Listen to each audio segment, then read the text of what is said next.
voy a explicar cómo se puede estudiar el movimiento dinámico de los electrones sin violar el principio de incertidumbre. Además de que la propiedad que estamos nosotros estudiando es algo que denominamos no observable físico. La mecánica cuántica solamente nos promete un operador para la descripción de los observables físicos. Entonces, ¿qué hacemos para estudiar los que no son observables físicos? Además de todo eso, cómo la influencia del electromagnetismo en las moléculas la podemos utilizar para posibles aplicaciones tecnológicas y médicas. Por ejemplo, si a ti te han hecho una resonancia magnética nuclear, pues, o la caracterización a través de resonancia magnética de distintas moléculas. Este es el proyecto en el que yo estoy trabajando en mi maestría y te lo explico aquí en corto. Voy a presentar el 75% del avance de mi tesis de maestría. La premisa, como te das cuenta, es grande. La idea y el cómo actuamos es bastante sencillo. Y creo que a veces eso es lo que vale la pena, cómo le damos la vuelta a problemas complejos a través de ideas sencillas. Lo que nosotros sabemos es que si imponemos un campo magnético hacia una serie de cargas eléctricas, como la podríamos considerar los electrones alrededor de las moléculas, van a verse influenciadas a través de ellas. En ese particular caso, si trabajamos con moléculas que llamamos de geometría cuadrado plano, imponemos el campo magnético perpendicular hacia la molécula, vamos a lograr lo siguiente, que se genere una densidad de corriente eléctrica alrededor de esa molécula, pero además esa densidad de corriente eléctrica está generando a su vez un campo magnético inducido en la molécula. Y es ahí el gran detalle, esa es la gran idea de este experimento. Aprovechamos ahora eso que estamos generando en la molécula. Y además, ¿cómo lo medimos? Porque no es como que podamos tener un aparato hiper mega pequeño, colocarlo directo en una molécula y medir cuánto se está generando ahí. Y ahí es donde viene la magia. No lo medimos directamente. Sabemos sus manifestaciones macroscópicas y lo medimos mejor de forma indirecta.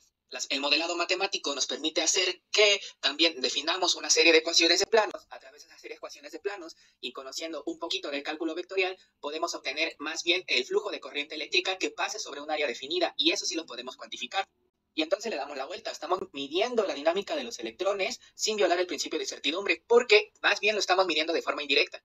Y en matemáticas, por supuesto, como vamos del punto A hacia el punto B, podemos retroceder del punto B hacia el punto A. Ahora bien, ¿para qué nos sirve todo esto? Estamos utilizando, por decirlo de alguna forma, las moléculas como unas pequeñísimas bobinas que nos están generando ese campo magnético inducido. La resonancia magnética nuclear es un fenómeno en donde las distintas moléculas, esos átomos de hidrógeno y algunos otros, pueden funcionar como pequeñísimos imanes cuando las excitamos con un campo magnético. Esta técnica aprovecha que esos átomos puedan funcionar como imanes para excitarlos con el campo magnético, emitir una radiofrecuencia, que el átomo ya excitado interaccione con esa radiofrecuencia y cuando se relaja, cuando vuelve a su estado natural, vuelve a emitir esa radiofrecuencia. Esa radiofrecuencia que fue emitida, entonces ya la interpretamos como una señal. ¿Para qué? Para que nos ayude en la caracterización de algunas moléculas o para ensayos un poquito más complejos, como la imagenología a través de resonancia magnética nuclear, que es una rama muy, muy fuerte de la medicina. Ahora bien, la cosa es que esos imanes con los que se hacen ese tipo de pruebas, unas son carísimos, el mantenimiento ni se diga, se utilizan mucho nitrógeno, hidrógeno y helio líquido, que suele ser bastante caro. La cosa no es entonces que le podamos seguir aumentando el campo magnético a lo loco, porque de hecho mantener eso es caro, como ya lo dijimos. Además, pues, se tienen que tener instalaciones especializadas mientras más fuerte sea el campo magnético.